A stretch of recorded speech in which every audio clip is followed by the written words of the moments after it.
va continuer cette étude sur la théologie. On fait de la théologie en ce moment. Et comme je vous l'avais dit, conformément au programme, nous allons voir ce soir la divinité, la doctrine de la divinité de Jésus, de Christ. C'est une doctrine fondamentale, essentielle de la Bible. Vous savez que les trois religions monothéistes, que sont le judaïsme, le christianisme et l'islam, on va dire qu'ils s'accordent pour qu'il y ait un Dieu unique. Les Juifs qui ont rejeté le Messie, qui n'ont pas reçu Jésus, bien sûr, croient que Jésus a existé, mais que ça n'a été qu'un homme et un faux prophète. Pour l'islam, Jésus est un prophète, mais n'est qu'un homme, et il n'est pas mort, et donc il n'est pas ressuscité. Il s'appelle Aïssa dans le Coran. Et puis pour les chrétiens, Jésus est un homme, Jésus est un prophète, Jésus est un enseignant et bien plus, il est le Fils de Dieu, il est Dieu. Alors au sein même du christianisme, on en a parlé un petit peu, il y a eu des branches qui se sont divergentes et on ne les a plus considérées comme chrétiens, mais plutôt comme ce qu'on dirait des sectes, dès l'instant où ils ont renié, ils ont rejeté la doctrine de la divinité de Jésus. Voilà.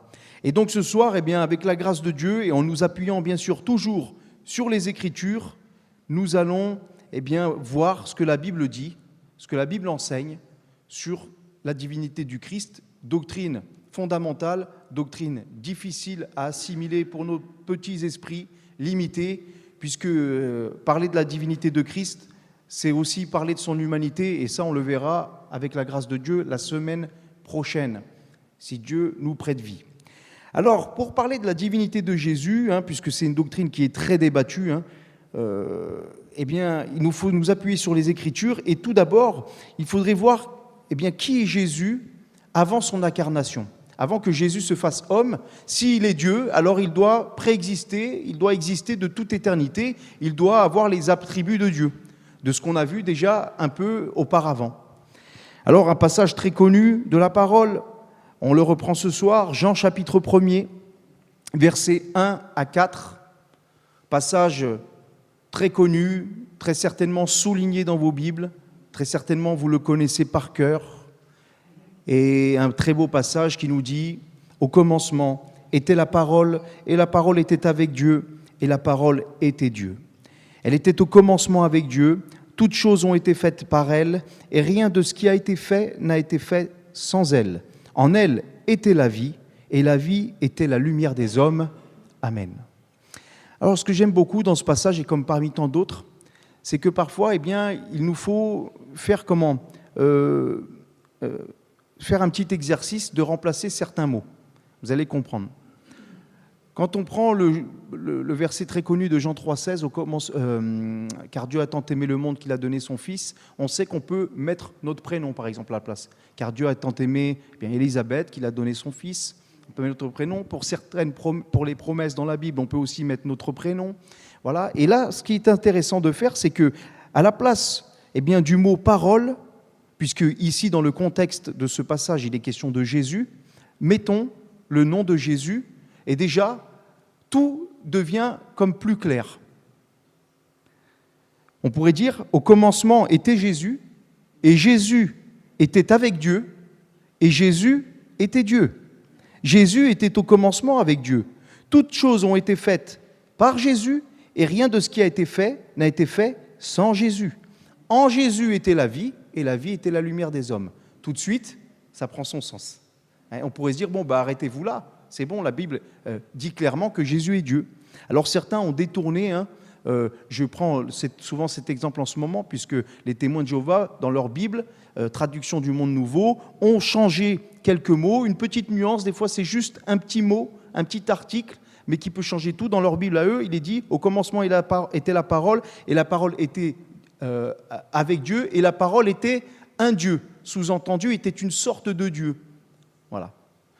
Ce n'est pas du tout ce qu'enseigne le Nouveau Testament. D'ailleurs, leur traduction est erronée puisqu'elle est une traduction d'une autre traduction, mais ça ne va pas directement aux sources. Et il n'y a aucune traduction qui le traduit comme cela. Donc, c'est très clair ce passage. Au commencement, eh bien, c'est Jésus qui est avec Dieu, donc en face de Dieu. Hein, on l'a vu dans la doctrine de la Trinité, mais qui est aussi Dieu. C'est intéressant parce que Jean, il est juif, et donc lui, quand il dit au commencement, il fait référence à Béréchit, qui est eh bien, le premier livre de la Bible, c'est-à-dire la Genèse. Et ce livre-là, eh bien, Béréchit signifie eh bien, au commencement. Voilà, au commencement. Et quand Jean dit bien, au commencement était la parole, il fait référence au commencement, Dieu dit, Dieu créa, Dieu fit. Oui, au commencement. Il fait référence directement à ça. On voit donc que Jésus est le créateur, il est la parole créatrice eh bien, qui crée toute chose à partir de rien, à partir du néant, et qui n'a besoin de personne. Jésus donc était Dieu, était de la même nature de Dieu. On va le voir, il y a beaucoup de choses qui nous montrent dans la Bible eh bien, que Jésus est Dieu par les noms dont il est appelé, par ses attributs et tellement d'autres choses encore que nous allons voir ensemble. Je vous invite à faire une petite lecture dans l'Apocalypse, chapitre 22, au verset 13, et on lira le verset 13 et le verset 16. Apocalypse 22, verset 13 et verset 16. C'est Jésus qui parle ici, dans le contexte, et qui dit « Je suis l'alpha et l'oméga, le premier et le dernier, le commencement et la fin ». Très clairement, cette parole est toujours attribuée à Dieu. Alors certains vont dire oui, mais c'est parce que Dieu a envoyé un ange pour qu'il dise de la part de Dieu que c'est lui le premier et le dernier, mais il n'est pas question de Jésus. C'est faux. Encore une fois, il faut aller dans le contexte. Allons au verset 16 du même chapitre. Il dit « Moi, Jésus, j'ai envoyé mon ange pour attester ces choses dans les églises. Moi, Jésus, j'ai envoyé. » C'est de moi dont il est question, c'est de moi que je parle. Vous savez que c'est intéressant lorsque vous lisez un texte, vous lisez un verset, quand vous ne le comprenez pas ou que vous voulez voir le contexte, lisez le verset avant et lisez le verset après. Ça va vous aider. Ensuite, vous pouvez lire le passage dans le chapitre, lisons le chapitre ensuite dans le livre, et tout ça nous donne le contexte et nous aide à mieux comprendre les choses. Parce que vous connaissez ce dicton que l'on dit toujours, un texte sorti de son contexte, c'est un prétexte. Jésus donc est créateur de toutes choses. La semaine dernière, quand on a parlé de la Trinité, on a pris ce passage, Ésaïe 44, 24, où l'Éternel parle et il dit « C'est moi l'Éternel qui ai fait toutes choses, seul j'ai déployé les cieux, seul j'ai étendu la terre. » Donc très clairement, Dieu a été seul au moment de la création. C'est vrai ou pas? C'est écrit, hein? C'est écrit. Et étonnamment, eh bien, Colossiens, nous avons lu là Jean chapitre 1, mais Colossiens chapitre 1er, versets 16 à 17, nous dit qu'en lui, Colossiens 1, 16, 17, nous dit en lui, en Jésus, en Christ, ont été créées toutes choses qui sont dans les cieux et sur la terre, les visibles, les invisibles, trône, dignité, domination, autorité, tout a été créé par lui et pour lui. Verset 17, il est avant toutes choses et toutes choses subsistent en lui. C'est très clair. C'est très clair. Donc Jésus est là, à la création, il est créateur. Il est intéressant de noter aussi une parole de Dieu dans Ésaïe chapitre 42, verset 8. Je sais, on prend beaucoup de passages, mais c'est important. C'est Dieu qui parle, Ésaïe 42, verset 8. Il dit « Je suis l'Éternel, c'est là mon nom. Et je ne donnerai pas ma gloire à un autre, ni mon honneur aux idoles. » Parce que seul Dieu mérite la gloire. Tout le monde est d'accord avec ça. Donc, s'il n'y a que Dieu qui mérite la gloire, eh bien, il est le seul être, j'allais dire la seule créature, vous voyez, j'allais dire une bêtise. Le seul être, parce que Dieu n'est pas créé, le seul être qui mérite, eh bien, la gloire. Et lorsque nous lisons Apocalypse chapitre 5, verset 13, et nous avons chanté un cantique en rapport avec cela, nous voyons dans Apocalypse 5, verset 13, que toutes les créatures qui sont dans le ciel, sur la terre, sur la mer, tout ce qui s'y trouve, je les entendais qui disaient à celui qui est assis sur le trône, donc Dieu le Père, et à l'agneau, donc les deux sont associés, soit la louange, l'honneur, la gloire, la force au siècle des siècles. Amen. Donc on voit bien que l'agneau reçoit la même louange, la même gloire, le même honneur, eh bien, que celui qui est assis sur le trône. Et pourtant, je veux dire, dans la Bible, Jésus lui-même a très clairement enseigné, il n'a fait qu'enseigner la Torah, et lui-même, lorsqu'il est tenté dans le désert par Satan, eh bien, il va dire, tu n'adoreras le Seigneur ton Dieu lui seul. Tu adoreras le Seigneur ton Dieu lui seul. Donc Jésus connaît les commandements. Les apôtres connaissaient les commandements. C'est très clair qu'il n'y a que Dieu qui mérite l'adoration, qui mérite la louange, la gloire. Vous vous souvenez peut-être de ce passage, c'est dans Apocalypse 22, où Jean va tomber aux pieds d'un ange, et l'ange va lui dire, non, non, surtout, ne fais pas ça. Je suis ton compagnon de service, adore Dieu. Oui, donc l'ange, il ne veut surtout pas cette adoration, cette gloire. Non, non, surtout ne fais pas ça. Je suis comme toi, moi. Enfin, entre guillemets, je suis d'une autre nature, mais je suis qu'un serviteur de Dieu. Oui. Donc c'est étonnant de voir quand même que toute la création et les anges et le royaume des cieux s'inclinent devant celui qui est assis sur le trône et sur l'agneau, et à l'agneau. Lorsque Jésus est né, l'Épître aux Hébreux nous révèle quelque chose. Hébreux chapitre 1er, verset 6. Hébreux chapitre 1er, verset 6. Il est dit que lorsqu'il introduit de nouveau dans le monde le premier-né, il dit que tous les anges de Dieu l'adorent. Dieu le Père, demande que celui qui s'incarne, le Fils de Dieu, soit adoré. On se souvient aussi que lorsque Jésus est né, il y a les mages venus d'Orient. Ils vont arriver auprès de Jésus et il est dit qu'ils vont entrer dans la maison, qu'ils vont se prosternèrent et l'adorèrent. Donc on voit tout un tas de marques d'adoration,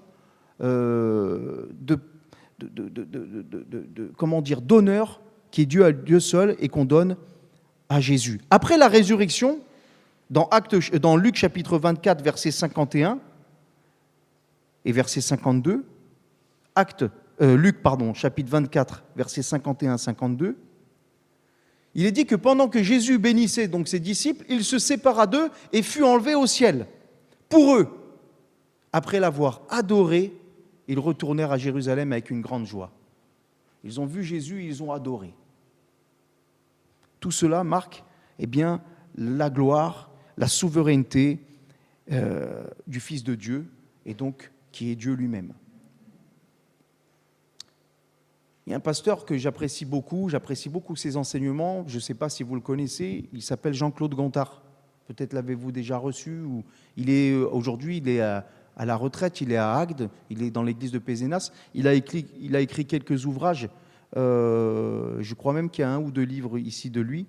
Et une fois, j'ai retenu cela, de ses enseignements, c'est un enseignant, et il disait, c'est assez étonnant, oui, il fait, dans la Bible, tu trouveras dans l'Ancien Testament, toujours Dieu dit ou l'Éternel dit, et dans le Nouveau Testament, tu ne trouves plus cela, mais tu trouves Jésus dit. C'est assez frappant. Oui. Ça, si vous le... Et j'ai vérifié, parce que... Et je peux vous confirmer que c'est réel. Voilà.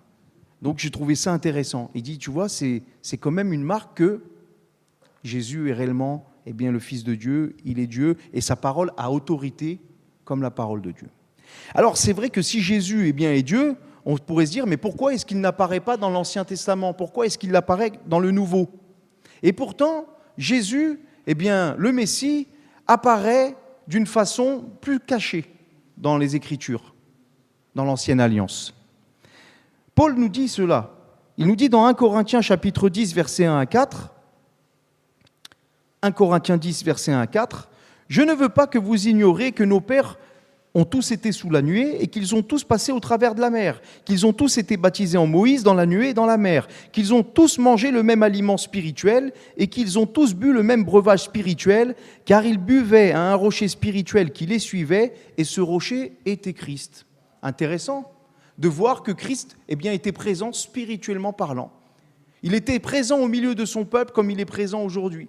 C'est-à-dire que l'Esprit de Christ était là, était présent et il conduisait, il bénissait, il pourvoyait aux besoins de son peuple, il accompagnait son peuple comme il le fait aujourd'hui avec nous, d'une manière spirituelle. On voit aussi que Jésus est présent d'une façon cachée dans l'Ancienne Alliance. Pourquoi ? Parce que, nous l'avons étudié il n'y a pas très longtemps, nous voyons que toutes les fêtes de l'Éternel trouvent leur plein accomplissement dans la personne du Messie. Quand on fait une étude sur le tabernacle, on voit qu'il est question non seulement du temple de Dieu, mais il est question aussi du Messie. Lorsqu'on voit les prophéties, toutes ces prophéties convergent vers le Messie. Lorsqu'on voit, par exemple, les sacrifices et Israël, ce sont aussi des préfigurations du Messie. Oui ? Donc on peut le voir de cette façon-là. Dans la vision eschatologique de Daniel, au chapitre 7, et on va le lire ensemble, on voit Daniel qui voit celui qu'on appelle le Fils de l'homme. Et Jésus s'est revendiqué publiquement comme étant ce personnage. Quand il dit Jésus qu'il est le Fils de l'homme, certes, il parle de son humanité, mais il parle surtout de cela. En réalité, il parle non seulement de son humanité, mais de sa divinité, en disant le Fils de l'homme. Daniel chapitre 7, versets 9 à 10. Daniel chapitre 7, versets 9 à 10, c'est Daniel qui regardait pendant que l'on plaçait des trônes, et l'Ancien des jours s'assit. Tiens, on retrouve celui qui est assis sur le trône. Et son vêtement était blanc comme de la neige, et les cheveux de sa tête étaient comme de la laine pure. Son trône était comme des flammes de feu, et les roues comme un feu ardent. Un fleuve de feu coulait et sortait de devant lui. 1000 milliers le servaient, et 10 millions se tenaient en sa présence. Les juges s'assirent, et les livres furent ouverts. Donc nous sommes en présence de Dieu. Un peu plus loin, versets 13 à 14. Je regardais pendant mes visions nocturnes, et voici sur les nuées des cieux arriva quelqu'un semblable à un fils de l'homme. Tiens, sur les nuées, quelqu'un qui a l'apparence d'un homme. Il s'avança vers l'Ancien des jours, donc qui est Dieu, assis sur le trône, et on le fit s'approcher de lui. On lui donna la domination, la gloire et le règne. Et tous les peuples, toutes les nations et les hommes de toute langue le servirent. Sa domination est une domination éternelle, qui ne passera point, et son règne ne sera jamais détruit. Donc il est très clairement question du Messie. Mais quand on va dans l'Apocalypse, parce que pour bien comprendre l'Apocalypse, il faut étudier Daniel. Ça va ensemble, les deux livres. Apocalypse chapitre 1er, versets 12 à 18. Apocalypse 1, versets 12 à 18, c'est Jean qui dit « Je me retournais pour connaître quelle était la voix de celui qui me parlait. Et après m'être retourné, je vis 7 chandeliers d'or. Et au milieu des 7 chandeliers d'or, quelqu'un qui ressemblait à un fils d'homme, vêtu d'une longue robe et ayant une ceinture d'or sur la poitrine. Sa tête et ses cheveux étaient blancs comme de la laine blanche, comme de la neige. Ses yeux étaient comme une flamme de feu. » Tiens, c'est étonnant, ce fils d'homme qui ressemble, on va dire presque goutte, comme une goutte d'eau à l'ancien assis sur le trône. On retrouve encore le Père, le Fils. Vous voyez ? On retrouve cela ici. Ses pieds étaient semblables à de l'airain ardent, et comme s'il fût embrasé dans une fournaise, et sa voix était comme celui des grandes eaux. Il avait dans sa main droite 7 étoiles. De sa bouche sortait une épée aiguë à 2 tranchants, et son visage était comme le soleil qui brille dans sa force. Nous l'avons chanté ce soir. Quand je le vis, je tombais à ses pieds comme mort. Il posa sa main droite en disant « Ne crains point, je suis le premier et le dernier, le vivant. J'étais mort, et voici, je suis vivant au siècle des siècles. Je tiens les clés de la mort et du séjour des morts. » Ici, c'est Jésus qui dit encore une fois « Je suis le premier et le dernier », c'est-à-dire « Je suis l'alpha et l'oméga », et qui a la même apparence, la même gloire que l'ancien qui est assis. On a parlé de ça brièvement, on ne va pas s'y éterniser non plus, mais dans l'Ancien Testament, dans les Écritures, nous voyons qu'il y a un personnage mystérieux, l'ange de l'Éternel, qui a les attributs de Dieu aussi, qu'on appelle aussi éternel. Et bizarrement, dans le Nouveau Testament, vous ne trouverez jamais l'ange de l'Éternel. Où est-il ? Alors tout le monde n'est pas d'accord sur le fait que l'ange de l'Éternel soit Christ, mais la plupart des commentateurs quand même convergent dans ce sens par rapport aux similitudes, et notamment aussi après ce que je viens de vous dire. Donc tout ça est à prendre en compte. Mais c'est vrai que dans les Écritures, l'Ancienne Alliance, on dirait que c'est plus Dieu le Père qui est en avant, les Évangiles, on voit plus le Fils, et puis dans les Actes, on voit plus le Saint-Esprit. Et on sait même que dans le rôle, chacun a son rôle, chacun œuvre dans le salut, etc. Il y aurait tellement de choses à dire. Mais en tout cas, on voit que Jésus est quand même présent dans l'Ancienne Alliance. Et puis, il y a des témoignages de sa divinité par les hommes qui l'entouraient. Jean le Baptiste dira que Jésus est celui qui baptise de Saint-Esprit et de feu. Donc, si Jésus est celui qui baptise dans le Saint-Esprit, il est question que Jésus est celui qui fait naître de nouveau. Il est question que c'est Jésus qui donne ce revêtement de puissance. Il est question aussi que c'est Jésus qui juge. Il est le juste juge. Qui peut faire cela si ce n'est Dieu ? Pierre dira de Jésus, quand il prêchera à la foule, il dirait « Vous avez fait mourir le prince de la vie, l'auteur de la vie. » C'est très clair. Jean dira dans 1 Jean chapitre 5 verset 20 « Nous savons que le Fils de Dieu est venu et il nous a donné l'intelligence pour connaître le véritable. Et nous sommes dans le véritable, savoir en son Fils Jésus-Christ, il est le vrai Dieu et la vie éternelle. » 1 Jean chapitre 5 verset 20. Thomas encore, lorsqu'il verra Jésus à la résurrection, alors au début il est incrédule, et puis la deuxième fois il va voir Jésus, la deuxième fois où Jésus revient, il voit Jésus, et vous vous souvenez de cette confession de foi. Jésus va dire « Avance ton doigt, regarde mes mains, mets ta main sur mon côté, ne sois pas incrédule mais crois. » Et Thomas, qu'est-ce qu'il va dire ? Il va dire « Mon Seigneur et mon Dieu ». Alors certains vont dire « Oui, mais il a dit mon Dieu, mais c'est Thomas qui l'a dit, mais Jésus ne l'a pas dit. » Oui, mais Jésus ne lui a pas dit comme l'ange. Non, adore Dieu seul, relève-toi. Il a accepté l'adoration de Thomas. Vous voyez ? L'apôtre Paul qui écrira aux Colossiens et qui dira qu'en Christ, en lui, habite corporellement toute la plénitude de la divinité.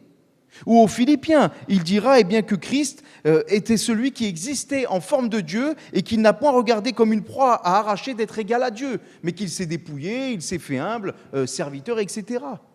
Ou encore, on voit lorsque Paul écrit ses épîtres, prenez les épîtres de Paul et vous allez voir que ça commence quasiment toujours, à une nuance près, par les mêmes salutations, que la grâce et la paix vous soient accordées de la part de Dieu notre Père et du Seigneur Jésus-Christ. Il associe toujours la grâce, la paix, le salut à Dieu le Père et à Christ.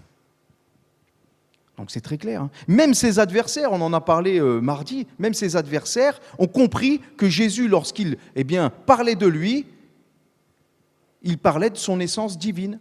Puisqu'ils vont dire, mais toi tu es un homme et tu te fais Dieu. Ou encore, il dira il disait que comme Jésus appelait Dieu son propre Père, il se faisait lui-même égal à Dieu.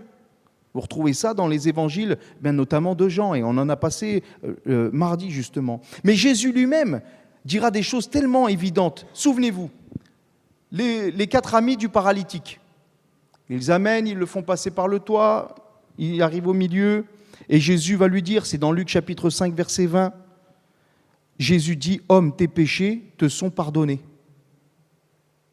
Alors, tout de suite, le texte nous dit, verset 21, « Les scribes, les pharisiens se mirent à raisonner, à dire « Qui est celui-ci qui profère des blasphèmes ? Qui peut pardonner les péchés si ce n'est Dieu seul ?» Et ils ont raison de dire ça. Vous imaginez si je vous disais ce soir, je vous pardonne vos péchés, vous irez au ciel. Vous allez me dire, celui-là, il est fou. Et vous aurez raison. Parce qu'aucun homme n'a le pouvoir de pardonner les péchés. Et pourtant, Jésus le déclare très clairement, tes péchés te sont pardonnés.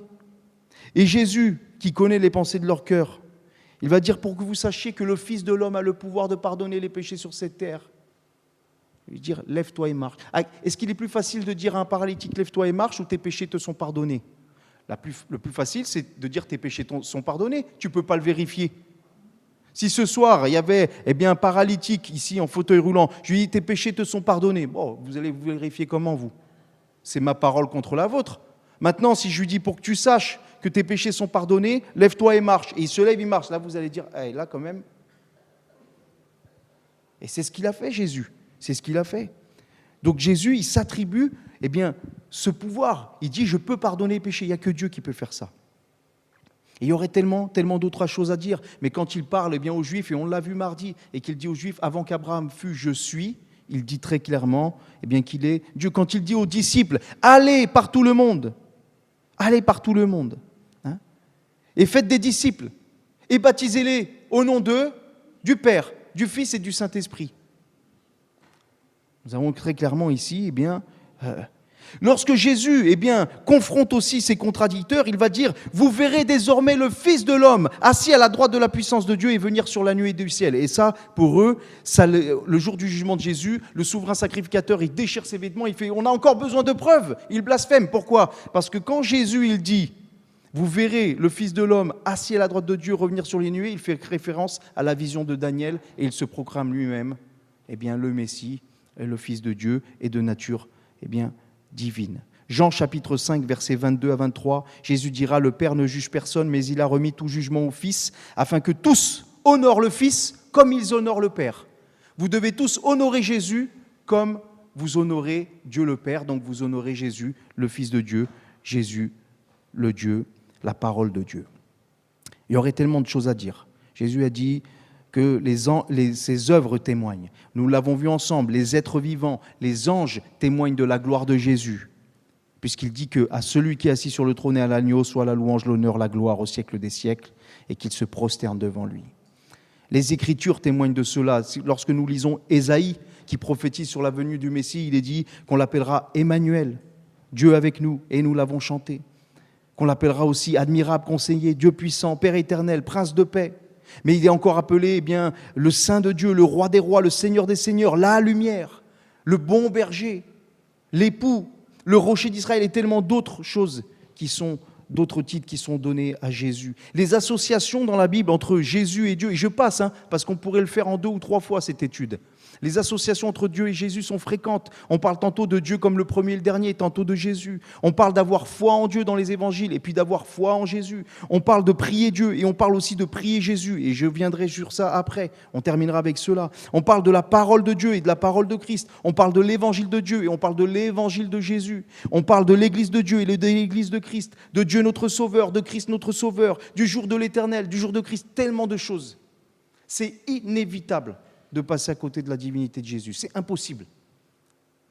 Celui qui nie la divinité de Jésus, il est obligé de rayer trop de passages dans la Bible ou d'arracher trop de pages. Donc à la fin, il va se retrouver avec pas beaucoup dans son livre, parce que le Messie, c'est central. Alors on pourrait parler de plusieurs contradictions avancées. Les contradicteurs par rapport à cela disent si on ne peut prier que Dieu, alors Jésus, on doit pouvoir le prier. Est-ce qu'il y a des prières à Jésus dans la Bible ? C'est vrai que Jésus nous enseigne à prier le Notre Père. C'est un exemple. Et la prière, c'est vrai, biblique, c'est de prier le Père au nom de Jésus par l'Esprit. On ne voit pas de prière au Saint-Esprit dans la Bible. On voit une référence à cela dans Ézéchiel, mais on voit quand même quelques prières à Jésus. Laissez-moi vous les donner, notamment lorsque Étienne va être lapidé, acte 7, versets 59 à 60. Il va voir ceci, il est dit qu'il lapidait Étienne, acte 7, 59 à 60. Étienne qui priait et qui disait, 59 à 60, pardon. Il lapidait Étienne qui priait et qui disait, Seigneur Jésus, reçois mon esprit. Quand on sait que Jésus, sur la croix, dit, Père, je remets entre tes mains mon esprit, on revoit la même prière. D'ailleurs, juste après, Étienne va dire, ne leur impute pas ce péché. Et il s'endormit. Il partit dans la gloire. Donc il prie Jésus. On voit dans 1 Corinthiens chapitre 1er que Paul fait référence à tous ceux qui invoquent en quelque lieu que ce soit le nom de notre Seigneur Jésus. Invoquez le nom du Seigneur Jésus. Ou encore dans 2 Corinthiens, c'est un passage que vous connaissez par cœur, mais il est intéressant de s'y arrêter. 2 Corinthiens chapitre 12, versets 8 à 9. Paul va dire 3 fois, j'ai prié le Seigneur de l'éloigner de moi. Vous savez, c'est cette écharde dans la chair dont il parle, Paul. 3 fois, j'ai demandé au Seigneur de l'éloigner de moi. Mais il m'a dit, ma grâce te suffit, car ma puissance s'accomplit dans la faiblesse. Alors c'est intéressant parce qu'on se dit, il prie Dieu, là. Ma grâce te suffit, car ma puissance s'accomplit dans la faiblesse. Paul dit, je me glorifierai bien donc plus volontiers de mes faiblesses, afin que la puissance de Christ repose sur moi. Il semblerait qu'il prie Jésus, là. Ma grâce te suffit. 3 fois j'ai prié le Seigneur me répond, ma grâce te suffit car ma puissance s'accomplit dans la faiblesse. Ma puissance. Et Paul dit, je me glorifierai donc bien plus volonté de mes faiblesses, afin que la puissance de celui que j'ai prié, la puissance de Christ, repose sur moi. Peut-être vous n'avez jamais fait attention à cela, quand vous l'avez lu ce passage. Mais encore, la Bible termine par une prière, mes frères et sœurs. Et on l'a chanté. Les chants, ce n'était pas au hasard. Apocalypse 22, 20. L'épouse et l'Église disent « Amen, viens Seigneur Jésus ». Ça, c'est une prière, ça. « Viens Seigneur ». Vous priez les morts, vous ? J'espère. On prie les vivants, le vivant. Il n'y en a qu'un qui est vivant. On prie que le Seigneur des Seigneurs, le Roi des Rois. « Amen, viens Seigneur Jésus ». Alors voilà, on aurait pu dire beaucoup de choses encore. On va s'arrêter là pour ce soir, pour prier. Mais oui, tu peux prier Jésus. Oui, tu peux demander à Jésus qui t'éclaire. Oui, tu peux avoir la foi que Jésus est Dieu, même si on ne comprend pas tout, que Jésus est pleinement homme et pleinement Dieu. Oui, c'est une doctrine biblique. Et on ne peut pas y déroger, nous ne pouvons pas y échapper. Et ce n'est pas parce qu'on ne comprend pas tout que ça n'existe pas comme on l'a dit, mais nous voulons placer notre foi dans la parole de Dieu. Amen. Seigneur notre Dieu, nous te rendons grâce. Nous te bénissons pour ta parole qui est la vérité. Nous te bénissons, Seigneur, pour ces merveilleux passages que nous avons partagés. Parce que ta parole, Seigneur, elle fortifie notre foi. Elle nous encourage. Lorsque peut venir ou survenir un moment de doute, ta parole est là pour réjouir nos cœurs, nous donner force et courage, nous donner la certitude que tu es le vivant, nous donner la certitude que nous sommes dans le vrai. Et nous sommes dans le vrai parce que nous sommes dans le Fils de Dieu, Jésus-Christ. Alors, Seigneur, nous voulons humblement te remercier, t'adorer ce soir et te demander encore de nous éclairer, de remplir nos cœurs de ta présence, de ta connaissance, non pas pour nous enfler d'orgueil, mais pour te servir et demeurer enracinés en toi. Amen.